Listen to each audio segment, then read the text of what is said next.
अरे भाग्यवान, इतनी रात गए तुम ये कपड़े क्यों नाप रही हो? हमारे बेटे के कपड़े पूरी तरह फट गए हैं। ये एक सूती कपड़ा पड़ा है घर में, उसमें से हमारे बच्चे के कपड़े बन पाएंगे या नहीं वही नाप रही थी। भाग्यवान, अब रात बहुत ज्यादा हो गई है, अब तुम सो जाओ, ये सब कल कर लेना। अजी सुनो, आज तो हमारे पेट में अन्न का एक दाना तक नहीं गया, कल क्या होगा? हमारे घर में दाल चावल चीनी कुछ भी नहीं है। माया, कल तुम अपनी बहन से थोड़े से चावल मांग कर ले आना, और मैं भी कोशिश करूंगा कि कल मुझे कोई काम मिल जाए। दीदी, ओ सुजाता दीदी, ओ सुजाता दीदी, दीदी दीदी। माया, तू आज सुबह सुबह यहाँ क्यों आई है? सुजाता दीदी, मुझे थोड़े से चावल दे दीजिए, कल से मेरे बेटे राजू ने कुछ नहीं खाया है। नहीं बाबा, मैं नहीं दे सकती, हर रोज तुम्हारी भीख मांगने की आदत है ये। तुम हर रोज सुबह सुबह मेरे दरवाजे पर आ जाती हो कुछ ना कुछ मांगने के लिए। अरे दीदी, मैं तुम्हारी छोटी बहन हूँ, थोड़ा तो रहम करो। मेरा बेटा कल रात से भूखा है, उसके लिए कुछ दे दो। चल जाए यहाँ से, जब देखो भिखारी जैसी भीख मांगने के लिए आ जाती है। सुजाता ने अपनी बहन माया की कोई मदद नहीं की। एक गांव में दो बहनें रहा करती थीं, माया और सुजाता। माया बड़ी ही गरीब थी, उसका जीवन आर्थिक तंगी और गरीबी में गुजर रहा था। और इधर माया की बड़ी बहन सुजाता पैसों की खूब धनी थी, पर उसे पैसों का बहुत ही ज़्यादा घमंड था। सुजाता का ससुर गांव का सरपंच था। माया ने अपने बुरे वक्त में सुजाता से बहुत बार मदद मांगी, मगर सुजाता ने अपनी छोटी बहन माया की एक बार भी मदद नहीं की। सुनिए जी, इतने अनाज से तो केवल आज का ही दिन बीतेगा। माया, आज मैं जितना भी कमा पाया हूँ उससे केवल मैं इतना ही ला पाया हूँ। ठीक है, आज हम इसे ही खा लेते हैं, कल की कल देखेंगे। अरे बेटी, कोई मेरी आवाज सुन पा रहा है क्या? बेटी, ओ बेटी, बेटी। अरे तुम्हें क्या चाहिए? इतनी रात को क्यों चिल्ला रहे हो? अरे बेटी, आज की रात मैं तुम्हारे आंगन में ठहर सकता हूँ क्या? मैं तो इन भिखारियों से तंग आ चुकी हूँ, अब इस भिखारी को यहाँ आके ठहरना है। अरे बाबा, ये कोई आश्रम है क्या जो तुम यहाँ आकर रुकोगे? अरे बेटी, मैं यहाँ पड़ोस के गांव में भिक्षा मांगने आया था, मगर बेटी अब बहुत रात हो गई है, मैं यहीं आंगन में जमीन पर ही सो जाऊंगा। बेटी, बेटी, मैं तुम्हें बिल्कुल भी तकलीफ नहीं दूंगा। मैंने तुम्हें कितनी बार कहा है, चुपचाप यहाँ से जाओ। इस तरह सुजाता उन बूढ़े बाबा को वहाँ से भगा देती है। फिर वो बूढ़े बाबा माया के घर जाते हैं। बेटी, ओ बेटी, बेटी, घर में कोई है? कोई मेरी आवाज सुन पा रहा है? बेटी, ओ बेटी। अरे क्या हुआ बाबा? बेटी, मैं आज की रात यहाँ ठहर सकता हूँ क्या? मैं तुम्हारे आंगन में सोकर रात बिता लूंगा। बेटी, मैं तुम लोगों को बिल्कुल भी परेशान नहीं करूँगा। अरे बाबा, आप ये क्या कह रहे हो? एक बूढ़ा व्यक्ति आंगन में रहकर रात बिताएगा और हम अंदर चैन की नींद सोएंगे, ये हमें शोभा नहीं करेगा। अरे नहीं बेटी, मैं तो यहाँ आंगन में सोकर ही रात बिता दूंगा, तुम मेरी चिंता मत करो बेटी। अरे नहीं बूढ़े बाबा, आप अंदर तो आइए। बाबा चलिए, आप खाना खा लीजिए। अरे नहीं बेटी, तुमने अपने घर में मुझे रुकने को दे दिया, यही बहुत खुशी की बात है बेटी। अच्छा बाबा, आप यहाँ रहकर भूखे पेट रहोगे और हम अंदर जाकर खाना खाएं? नहीं बाबा, पेट ये बात मान लेगा, लेकिन दिल से ये बात नहीं मानी जाएगी। आप अंदर आकर खाना खा लीजिए। ठीक है बेटी, ठीक है, मैं तुम्हारे साथ चलकर कुछ खाना खा लेता हूँ। वे बूढ़े बाबा अंदर खाना खाने चले जाते हैं। अरे बेटी, तुम्हारे पुत्र के ये कपड़े इतने फटे क्यों हैं? अब बाबा, आपको हम क्या बताएं, हम गरीबी के मारे हैं। पता नहीं भगवान ने हमारे भाग्य में क्या लिखा है, जो हमें एक समय का खाना भी एक समय पर नसीब नहीं होता।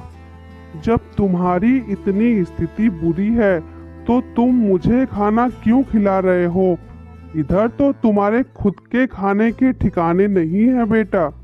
अरे बाबा, इसमें क्या कर सकते हैं बाबा, अगर हम गरीब जरूर हैं मगर हमारा दिल बहुत अमीर है।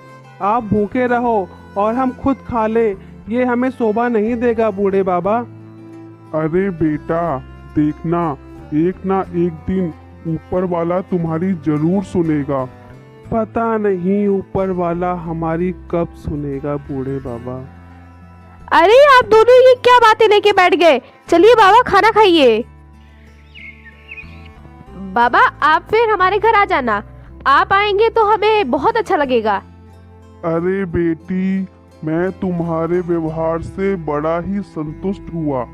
भले ही तुम गरीब हो मगर तुम दोनों ही दिल के बहुत अमीर हो। नहीं बूढ़े बाबा, ये तो हमारा कर्म है। बेटी, मुझे तुम्हें उपहार देने की बड़ी इच्छा हो रही है।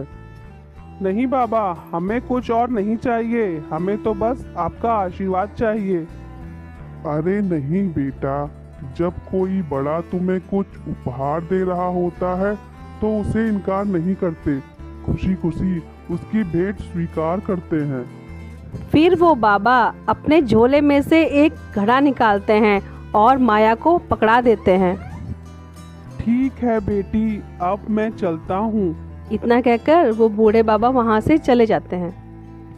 ए जी, इस घड़े के अंदर क्या होगा? क्या पता क्या होगा भाग्यवान, एक काम करते हैं, हम इसे खोलकर देखते हैं। फिर रतन और माया जैसे ही उस घड़े को खोलते हैं, अरे भाग्यवान, देखो इस घड़े में तो सोने की बहुत सारी मोहरें हैं। बाप रे बाप, ये कैसे हो सकता है? इतनी सारी सोने की मोहरें! भाग्यवान, मुझे तो लगता है कि वो कोई साधारण बूढ़े बाबा नहीं हो सकते। आपने बिल्कुल सही कहा जी। मुझे लगता है भगवान ने हमारी सुन ली है। अब हमारे दुख के दिन कट जाएंगे। इसी तरह रतन और माया की खुशी का अब कोई ठिकाना नहीं था। इसी प्रकार रतन और माया के दुख के दिन कट जाते हैं और वो अपना जीवन खुशी खुशी व्यापन करने लगते हैं। धन मिलने के बाद माया ने कुछ कृषि योग्य जमीन खरीद ली और झोपड़ी की जगह अब आलीशान घर बनवा लिया, जिसे देख उसकी बड़ी बहन सुजाता को बड़ी ही जलन हो रही थी। एक दिन की बात है। अरे राजू, जरा इधर आना। क्या हुआ मौसी, कहिए। अरे राजू, जरा ये बताना कि तुम्हारे पास इतना धन कहाँ से आया? तुम्हें कहीं गड़ा हुआ खजाना तो नहीं मिल गया? नहीं मौसी, अभी कुछ दिन पहले हमारे घर एक बूढ़े बाबा आए थे और जाते समय उन्होंने हमें एक घड़ा दिया। जैसे ही पिताजी ने उस घड़े को खोलकर देखा तो उस घड़े में ढेर सारी सोने की मोहरें थी। हैं? सोने की मोहरें? वो भी उस भिखारी ने दे दी? ये तुम क्या कह रहे हो राजू? मौसी, मैं सच कह रहा हूँ। अब मुझे मेरे मित्रों के साथ खेलने जाना है। अब मैं चलता हूँ मौसी, वो मेरा वहाँ पर इंतजार कर रहे होंगे। वही तो सोचूं मैं, इन भिखारियों के पास इतना धन कहाँ से आया? हाय रे मेरी फूटी किस्मत, पहले वो भिखारी मेरे ही घर आया था। अगर मैं उसे यहाँ रुकने देती तो माया की जगह मुझे सोने के मोहरों से भरा घड़ा देकर जाता। अब मुझे भी माया की तरह सोने से भरा घड़ा चाहिए। ए जी, सुनते हो? क्या हुआ भाग्यवान, क्यों चिल्ला रही हो? कुछ पता चला? तुम्हारी बहन को कहीं गड़ा हुआ धन तो नहीं मिला? अरे उसे गड़ा हुआ धन नहीं मिला, ये सब उस बूढ़े की देन है। बूढ़े की देन? कौन बूढ़ा? भाग्यवान, तुम किसकी बात कर रही हो? सुजाता अपने पति को सारी बात बता देती है। सुजाता, आज तुम्हारी वजह से हमारे हाथ से एक बहुत बड़ा मौका निकल गया। अगर तुम उस बूढ़े की सहायता कर देती तो वह बूढ़ा उस माया की जगह हमें सोने की मोहरों से भरा घड़ा देकर जाता और हम और भी ज्यादा अमीर हो जाते। मगर अभी कुछ नहीं बिगड़ा है। तुम एक काम करो, तुरंत ही जाओ और उस बूढ़े व्यक्ति को कहीं से भी ढूंढकर हमारे घर पर लेकर आओ। सुजाता की बात सुनकर हरिया तुरंत ही अपने घर से बूढ़े बाबा को ढूंढने निकल जाता है और उसे थोड़ी दूर चलने के बाद वही बूढ़े बाबा एक पेड़ के नीचे बैठे नजर आते हैं। अरे बूढ़े बाबा, मैंने तुम्हें पूरे गांव में ढूंढा मगर तुम ये पेड़ के नीचे बैठे हो। चलो मेरे साथ। अरे बेटा, तुम मुझे क्यों ढूंढ रहे हो और तुम मुझे कहाँ ले जाना चाहते हो? अरे बाबा, मैं इस गांव के सरपंच का बेटा हूँ। मेरी पत्नी की बड़ी ही इच्छा है कि वह किसी भिखारी या गरीब को भोजन कराए। तो कृपा करके बाबा, आप मेरे साथ चलकर मेरे घर पर भोजन करिए। अरे नहीं नहीं बेटा, तुम्हारा बहुत बहुत शुक्रिया जो तुमने मुझे भोजन के लिए पूछा। मगर बेटा, अब मुझे अपने गांव जाना है। मैं वहीं जा रहा था, थक गया तो इस पेड़ के नीचे बैठ गया। अरे बाबा, आप इनकार मत कीजिए। मेरी पत्नी ने बड़े ही प्यार से भोजन तैयार किया है। अगर आप नहीं जाओगे तो उसे बुरा लगेगा बाबा। हरिया के बार बार कहने पर बूढ़े बाबा हरिया के साथ उसके घर जाने के लिए तैयार हो जाते हैं। अरे बाबा, आप और कुछ खाओगे? मिठाई लेकर आऊं? नहीं बेटी, बस अब मेरा पेट भर गया है बेटी। काश अब ये बूढ़ा खाना खाकर जाए और मुझे भी माया की तरह सोने के सिक्कों से भरा घड़ा देकर जाए। बेटी, तुम्हें क्या पता, मैं दूसरों के मन की बात भी पढ़ लेता हूँ। ठीक है बेटी, अब मैं चलता हूँ। तुम्हारा बहुत बहुत शुक्रिया बेटी, जो तुमने मुझे भरपेट खाना खिलाया। जब वो बाबा जा रहे होते हैं तो सुजाता कहती है, अरे बाबा, आपने तो मुझे आशीर्वाद भी नहीं दिया।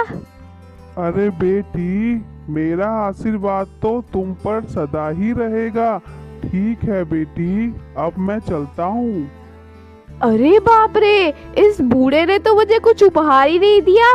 अरे बाबा, मैंने सुना है कि आप हर किसी को उपहार देते रहते हो, तो क्या आप मुझे नहीं दोगे? जरूर बेटी, जरूर। फिर वो बाबा अपनी झोली में से एक घड़ा निकालते हैं और सुजाता को देकर चले जाते हैं। अरे, आपने देखा, माया की तरह उस बूढ़े बाबा ने हमें सोने की मोहरों से भरा घड़ा दिया है। चलिए अंदर चल के इसे खोल के देखते हैं। इतना कहकर जैसे ही सुजाता और हरिया उस घड़े को खोलते हैं तो उस घड़े में से बहुत सारे कीड़े निकलने लगते हैं, जिसे देख हरिया और सुजाता चौंक जाते हैं। अरे ये क्या? कोई बचाओ, बचाओ! कोई बचाओ, कोई बचाओ, ये बचाओ। कीड़े तो हमारे ऊपर चल रहे हैं। कोई बचाओ! अरे सुनिए ना, बचाओ! अरे भाग्यवान, ये कैसा घड़ा है जिसमें सोने की मोहरों की जगह कीड़े निकल रहे हैं। हरिया और सुजाता को वो कीड़े बहुत काटते हैं और उनका बुरा हाल कर देते हैं। अब मैं समझ गई हूँ, ये सब उस बाबा का किया धरा है। अब मैं उसे नहीं छोड़ूंगी। चलिए मेरे साथ, वो अभी ज्यादा दूर नहीं गया होगा। इतना कहकर सुजाता और हरिया बूढ़े बाबा के पास जाते हैं। क्यों रे शैतान बूढ़े, तूने हमारे साथ क्या किया? हमने तेरा क्या बिगाड़ा था जो तूने हमारे साथ ये किया? अरे क्या हुआ बेटी, तुम मुझे क्यों याद कर रही हो? अरे शैतान बूढ़े, तू जो हमें अभी घड़ा देकर गया था, जैसे ही हमने उस घड़े को खोला तो उस घड़े में से ढेर सारे कीड़े निकलने लग गए और उन कीड़ों ने हमारा ये हाल किया। अरे नहीं बेटा, मैंने तुम दोनों का ये हाल नहीं किया। तुमने नहीं किया तो क्या ये अपनी दशा मैंने खुद की है क्या? हाँ बेटी, इसकी जिम्मेदार तुम खुद ही हो। वो घड़ा कर्मों का फल देने वाला घड़ा था। जैसे ही हम अपने जीवन में कर्म करते हैं, वो घड़ा वैसे ही हमें फल देता है।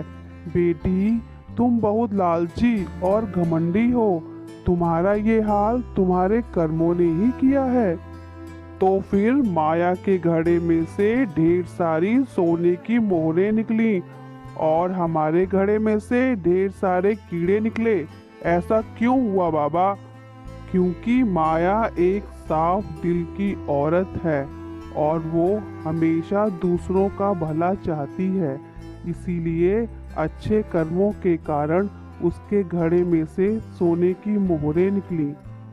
ठीक है बेटी, अब मेरे जाने का समय हो रहा है, मगर जाते जाते मैं तुम्हें एक बात कहे देता हूँ बेटी, अभी भी तुम्हारे पास समय है। सुधर जाओ बेटी। ये सब धन, माया, अहंकार सब यही का यही धरा रह जाएगा। इतना कहकर अचानक से वो बूढ़े बाबा वहाँ से गायब हो जाते हैं। भाग्यवान, ये बूढ़े बाबा ने सभी सही बातें कही हैं। हम लोग घमंडी और लालची हैं। अपनी माया का हमें बहुत ही ज़्यादा अहंकार है और ना ही आज तक हमने कभी किसी का भला किया है। आपने बिल्कुल सही कहा। आज ये बाबा ने मेरी आंखों से ये लालच का पर्दा हटा दिया। मेरी बेचारी बहन कितनी परेशान थी, मुझसे मदद मांगने की भीख मांगती थी, मगर मैंने उसकी कोई भी मदद नहीं की। वो बाबा ने बिल्कुल सही कहा, ये धन, माया, संपत्ति ये सब यही धरी की धरी रह जाएगी। हमारे साथ केवल हमारे कर्म ही जाएंगे, तो हमें अच्छे कर्म करने चाहिए। तुमने एकदम सही कहा भाग्यवान। हमने जैसे कर्म किए हैं तो हम अच्छे फल की अपेक्षा कैसे कर सकते हैं। दोस्तों, कहानी यहीं पर ख़त्म होती है। तो आपको हमारी ये कहानी कैसी लगी हमें कमेंट करके ज़रूर बताइएगा और इस तरह की कहानी देखने के लिए हमारे इस चैनल को सब्सक्राइब करें। धन्यवाद।